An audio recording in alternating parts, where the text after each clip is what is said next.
जैसा कि हमारे साथ अजीत जिनवाल जी है, वो पैसे से एडवोकेट है। हम इनसे जानना चाहेंगे सर, जो अभी FIR की गई है, FIR में किन जो है मामलों को दर्शाया गया है, इसके अंदर चाहे SC ST एक्ट या पोस्ट एक्ट लगाया गया है या नहीं, या जो है मामले को जो है घंटे बस्ते में डाल दिया गया है। इस मामले में पुलिस की शुरू से ही लापरवाही हम लोगों ने देखी और बाद में जब लोगों ने और कुछ वक्ताओं ने, अधिवक्ताओं ने आकर, एडवोकेट ने आकर यहाँ पर शोर शराबा किया और कॉलोनी के भी कुछ लोगों ने आकर जब यहाँ पर शोर शराबा किया और पुलिस प्रशासन पर दबाव डाला, तब उन्होंने यहाँ पर धाराएं चेंज करी, जिसमें बाद में 302 पोस्को एक्ट और 376 जैसे एक्ट जो धाराएं उन्होंने लगाई और उसके बाद में इन लोगों की गिरफ्तारी हुई है। और इसी मामले में हम लोगों ने सबसे पहले कल दिल्ली पुलिस कमिश्नर को और पुलिस कंप्लेंट अथॉरिटी को पुलिस के भी खिलाफ हमने कानूनी कार्रवाई करने के लिए बोला है, जिससे कि पुलिस वालों ने जो यहाँ पर लापरवाही बरती है हमारे लोगों के साथ में, क्योंकि पुलिस वाले केवल एक यही घटना नहीं है, जितने भी अब तक पीछे से हमारे लोगों के साथ में घटनाएं होती आई हैं, हमारी बहन बेटियों के साथ में जो अत्याचार होता है वहाँ पर हमेशा से पुलिस ने लापरवाही की है और दोषियों को बचाने के लिए उन्होंने हमेशा आगे आकर काम किया है। तो उसकी हमने जो दिल्ली पुलिस कंप्लेंट अथॉरिटी है वहाँ पर उनके चेयरमैन को हमने उसकी शिकायत दी पुलिस वालों के खिलाफ, और दिल्ली पुलिस कमिश्नर को भी हमने शिकायत दी है कि इस मामले में जो ये सारी की सारी घटना हुई है वो पुलिस प्रशासन के खिलाफ भी कार्रवाई करें और साथ ही हमारी जो बेटी के साथ में ये घटना घटी है उसको जल्द से जल्द न्याय दिलवाएं। और हमारी उनसे मांग है कि इसको दिल्ली पुलिस से क्राइम ब्रांच के पास इस केस को ट्रांसफ़र कर दिया जाए, क्योंकि हमें दिल्ली पुलिस के ऊपर भरोसा नहीं है। सही है, हम लोग यही चाहते हैं और ये हज़ारों सालों से हमारे लोगों का शोषण होता है। अभी तो हमारी एक बहन जो मनीषा थी उसकी भी राख ठंडी नहीं हुई कि एक दूसरी बेटी के साथ में ऐसी घटना घट चुकी, जो कि बहुत ही शर्मनाक है। हम इस देश के मूल निवासी हैं, हम इस देश में रहने वाले मूल नागरिक हैं और हमारे साथ सदियों से अछूता व्यवहार आज तक होता आया है। और हम लोगों को बता देना चाहते हैं कि ये जो भावना है, ये जो द्वेष की भावना है या जाति वाली जो भावना है, ये लोगों को दिल से निकालनी पड़ेगी, वरना इस देश में इतना बड़ा आंदोलन खड़ा हो जाएगा कि जो इस देश में जातिवाद करने वाले लोग हैं, जो हमारी बहन बेटियों के साथ में अत्याचार करने वाले लोग हैं, वो हमारे इस आंदोलन को संभाल नहीं पाएंगे। अभी भी वक्त है। जिस वर्ण व्यवस्था के साथ आप लगातार चलते आ रहे हैं और हमारा शोषण करते आ रहे हैं, उस वर्ण व्यवस्था को ख़त्म करके इस देश में समानता और भाईचारे को आपको अपनाना पड़ेगा। इस देश में जो संविधान है, इस देश के संविधान के अनुसार आप लोगों को जीना होगा और हम लोगों को भी आपकी तरह समान मानना आपको पड़ेगा। सर अभी जो है इस मामले को दलित की बेटी ही कहा जा रहा है, जबकि कोई मनुवादी बेटी का अगर हम चाहते हैं ऐसा ना होता, अगर सपोज दैट अगर इनके साथ ऐसा किया जाता तो सर उनको जो है भारतीय बेटी कहा जाता, तो सर इसको दलित की बेटी से क्यों संबोधित किया जा रहा है? ये बिल्कुल गलत है। मैं तो दलित वर्ड के ही खिलाफ हूँ, क्योंकि हम लोग दलित नहीं, हम इस देश के मूल निवासी हैं। हम इस लोग कभी राजा हुआ करते थे, जिनको धोखे से इन लोगों ने अपना शोषण, हमारे ऊपर शोषण करने लगे धोखे से। और बात आंदोलन की, जब किसी दूसरे वर्ग की बहन बेटी के साथ में कुछ शोषण होता है तो हमारी सारी की सारी जितनी भी नीचे वर्ग की जातियां हैं वो सब उस आंदोलन में जाते हैं, क्योंकि वहाँ पर किसी भी जातीय धर्म की लड़की के लिए नहीं जाते, वहाँ पर एक बेटी के लिए जाते हैं, इस देश की बेटी के लिए जाते हैं। और वो बेटी सबके लिए बेटी है, सबकी बहन है।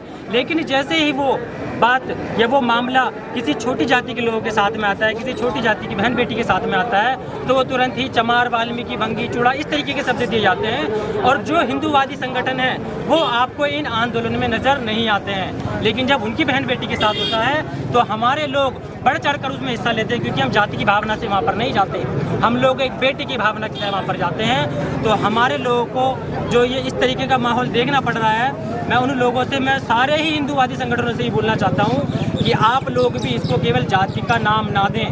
ये इस देश की बेटी थी, ये भारत की बेटी थी, ये किसी वाल्मीकि जाति की केवल बेटी नहीं। बढ़िया। प्रशासन साहब क्या अपील करना चाहोगे? प्रशासन से केवल हम इतनी उम्मीद करना चाहते हैं, क्योंकि वैसे तो हमें बहुत ज़्यादा भरोसा नहीं है, क्योंकि जब तक हमारे लोग सरकार में नहीं आएंगे तो हम उनसे क्या उम्मीद कर सकते हैं जिन्होंने हज़ारों सालों से हमारा शोषण किया है। तो जो शोषण करते आए तो आज भी शोषण करने से कैसे बच सकते हैं? तो शासन से हमें बहुत ज़्यादा उम्मीद नहीं है, लेकिन फिर भी हम चाहते हैं कि हमें मुआवजा नहीं, हमें न्याय चाहिए।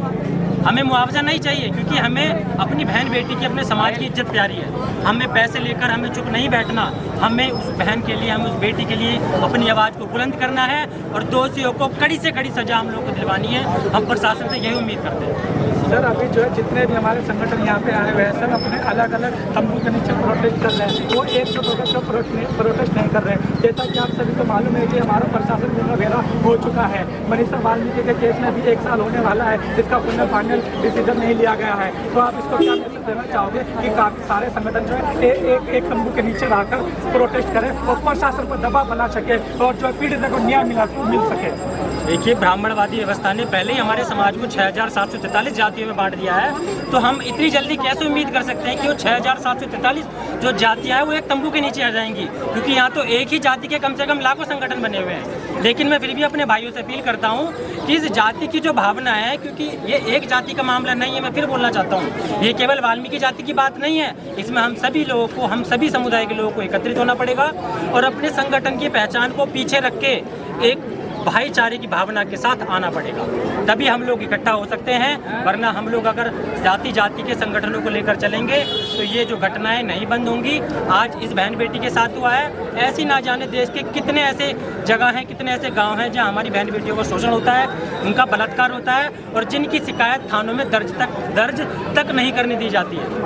सर अभी जो देखने में आ रहा है सारा सोशल मीडिया का तबका यहाँ पर आ चुका है, यहाँ पे मुख्य धारा की मीडिया कहीं से कहीं नज़र नहीं आ रही है, तो आप इसको किस दृष्टि से देखते हो? जो अभी आप देख रहे हो यहाँ पर जो है सोशल मीडिया का तबका आ चुका है, जितने भी रिपोर्टर हैं सारे सोशल मीडिया से ताल्लुकात रखते हैं। यहाँ पर मुख्य धारा की मीडिया अभी तक नहीं आई है, अभी तक इसको रिपोर्टिंग नहीं किया है। क्या इनके साथ कोई हरासमेंट, पीड़िता के साथ कोई इस तरह का कोई उपेक्षित नहीं किया जा रहा है इस खबर को? मैं आपको बता देना चाहता हूँ कि जो शोषण करता है उन्हीं की जमात से तो वो मीडिया भी आता है, इसलिए कभी भी अगर हमारी बहन बेटी के साथ कोई शोषण होता है तो वो आपको हमारी बस्तियों में दिखाई नहीं देंगे। लेकिन अगर उनकी बहन बेटी के साथ, मैं माफ़ी चाहता हूँ, मैं ऐसे शब्दों का इस्तेमाल नहीं करना चाहता, क्योंकि वो बहन बेटी भी हमारी बहन बेटी हैं, हम उनको अलग नज़र से नहीं देखते हैं या हम उसको दूसरी जाति या दूसरे वर्ग का नहीं समझते हैं, वो भी हमारी बहन बेटी हैं। लेकिन उच्च वर्ग की किसी बहन बेटी के साथ में अगर कोई शोषण होता है तो वहाँ पर जितना भी ये मीडिया है, मैं दलाल मीडिया बोलूँगा, ये दलाल भड़वाऊ मीडिया तुरंत वहाँ पर आ जाता है और पूरे देश में एक ऐसा माहौल खड़ा कर देता है कि जैसे कि इस देश में कितनी बड़ी घटना घट गई हो। लेकिन हमारी बहन बेटी के साथ जब ऐसा कोई मामला होता है तो वो दलाल भड़ुआ मीडिया हमारी बस्तियों में आपको नज़र तक नहीं आएगा। वो फालतू की जो खबरें उनको दिन भर टीवी पर चलाता रहता है, जिसका हमारे समाज से या हमारे जीवन से कोई लेना देना नहीं होता है। तो मैं धन्यवाद करता हूँ जो हमारे सोशल मीडिया के जो यहाँ पर साथी आए हुए हैं, कि उनका बहुत बहुत धन्यवाद कि वो अपने चैनलों के माध्यम से, जो यूट्यूबर्स हैं उनके माध्यम से वो इस आंदोलन को एक मजबूती प्रदान कर रहे हैं और पूरे देश में उन्होंने इस खबर को जिस तेज़ी से फैलाया है, मैं उनका शुक्रगुजार हूँ। धन्यवाद। जैसा कि हाँ जी सर, आप इस मामले को किस नज़र से देखते हो? मैं आप सभी लोग यहाँ पे उपस्थित हैं, एक चीज़ की बात कि जो हमारी बेटियाँ हैं, इवन अगर मैं हमारी बच्चियों तक की बात करूँ, अगर मैं अपनी बच्चियों तक की भी बात करें, हमारे जो डाउन प्रोडक्ट जो बच्चियों की बात करें, तो क्या हम केवल एक यूज़ करने वाली वस्तु की तरह प्रयोग में आ जाते हैं? जो हमारी बहन बेटियाँ हैं उनकी इज्जत जो है वो केवल एक टॉफ़ी की तरह या एक चॉकलेट की तरह है, जिसका चॉकलेट का रैपर उतारा, उसे यूज़ करा, खाया और उसके बाद फेंक दिया। इवन जलाने तक की घटना हो जाती है। उसके बाद में कोई भी बड़ा नेता या कोई भी समझ में से कोई भी व्यक्ति, कोई भी जो मतलब पॉलिटिकल पार्टी है, उसको उनका एक कथन तक नहीं आता, एक स्टेटमेंट तक नहीं आता उनके लिए। सीधी सी बात इससे ये पता चलती है कि हम जो है लड़ने के वक्त पे तो हम इनके भाई हिंदू हैं, और जब हमारी बच्चों के साथ में कोई काम होता है, ये चमार के साथ में हुआ है या ये वाल्मीकि की लड़की है या ये नाई की लड़की है या खतीब की लड़की है, मैं समझता हूँ क्या जब निर्भया कांड हुआ था तो निर्भया कांड में हमारे मन में भी उतना ही दुख दर्द था जितनी उस बच्ची के माँ बाप के मन में था।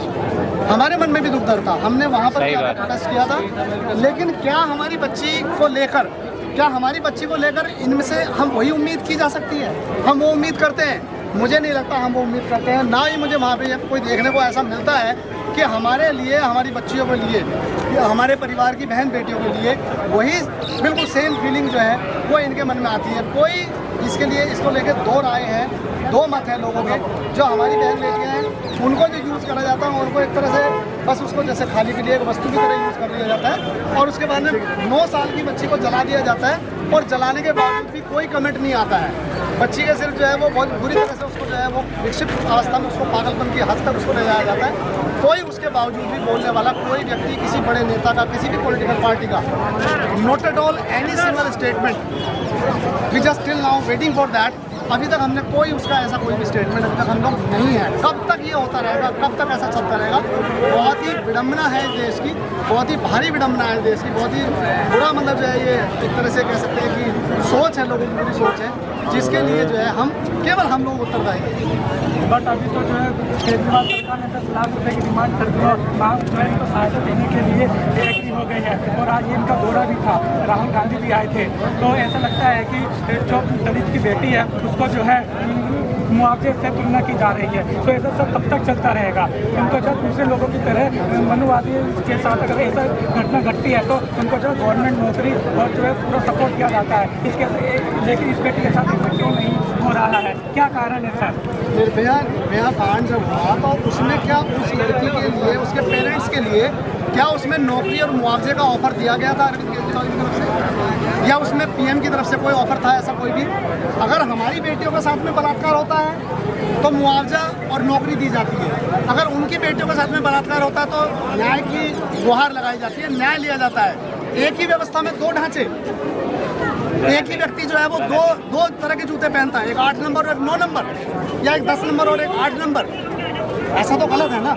यदि निर्भया के लिए राष्ट्रपति भवन तक जनता जा सकती है तो हमारे देश में जो हमारी बच्चियां हैं उनके साथ में अगर बुरा काम होता है, बलात्कार होता है, कोई राष्ट्रपति भवन छोड़ो, कोई सीएम ऑफिस तक जाने के लिए तैयार नहीं है। तो ये क्या कहेंगे इसे? ये दोहरा और दोगलापन, दोगली मानसिकता। मैं अरविंद केजरीवाल जी से एक ऑफर करता हूँ, अरविंद केजरीवाल जी को, कि बेटे बच्ची उनके पास में भी है, बेटी भी है उनकी और बेटे भी है उनके, ठीक है?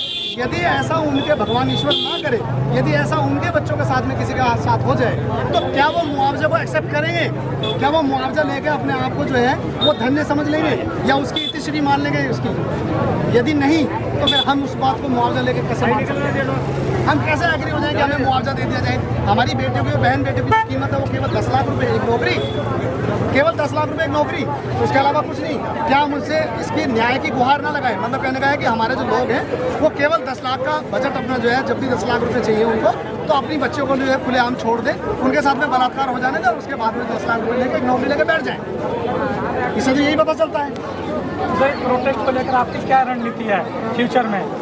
मैं यहाँ पे जो, जैसे अभी हमारे अजय भाई ने भी कहा और हमारे जो ये अजीत जी हैं उन्होंने भी इस बात को कहा कि ये जो यहाँ पर जितने मैं देख रहा हूँ, यहाँ पे पहले भी मैं एक दो ऐसे उसमें देखा है, जितने अलग अलग टेंट लगे हुए हैं, अलग अलग लोग अपने आप को, संगठनों को लीड कर रहे हैं। जैसे पहले भी अपने इस बात को देखा, कई जगह मैंने देखा है। तो ये लीड करने का विषय नहीं है, ये इंसानियत का विषय है। जिस बच्ची के साथ में ऐसी बुरी घटना हुई है, जो दुर्दांत ये घटना हुई है, इस दुर्दांत घटना के लिए हम अपने संगठनों की अपनी आइडेंटिटी उसे हटाकर और हम केवल वहाँ पे मानवीय तौर पे, मानवीय पहलू को उजागर करें, केवल इंसानियत को लेकर आएँ और उस परिवार के लिए हम संघर्ष करें, उस परिवार के जो न्याय मिलने की प्रक्रिया में शामिल हो, उसके अलावा और बाकी अपेक्षा हम उससे ना रखें।